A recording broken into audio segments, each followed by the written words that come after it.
I don't know how to pronounce your username, but yes, we have many, many more medical students, many more medical schools, some of them for profit, a lot of them not, in the past 10, 20 years.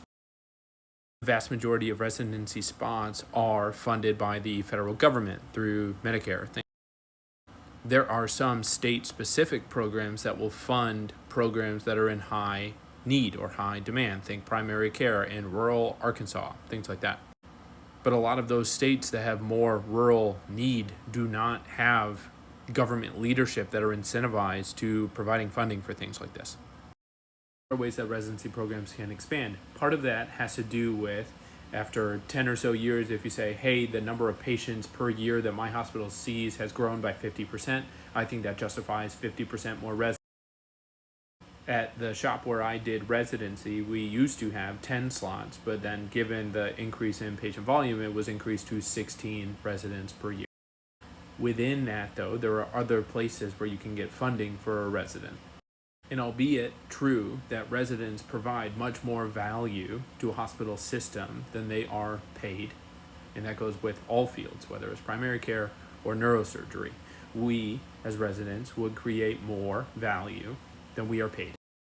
But there are costs associated with training a resident other than what they are paid, and that can get expensive. And here's an example with rough numbers. Instead of 40 hours a week, let's say you're a residency assistant program director and you work 24 clinical hours a week, and the other 16 is a combination of administrative and teaching responsibilities.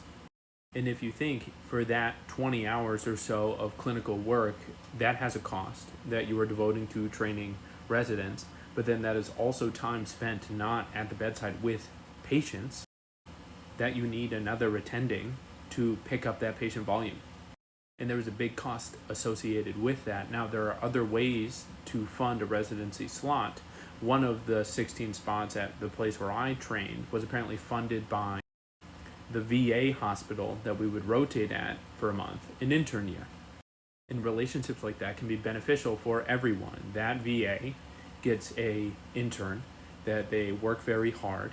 The intern provides value in seeing patients. The intern gains valuable experience in a different hospital environment with a new EMR and different logistical challenges involved with working in a VA health system. As a concept, having one slot funded by a separate entity outside the federal government might be a sustainable thing, but hospitals close.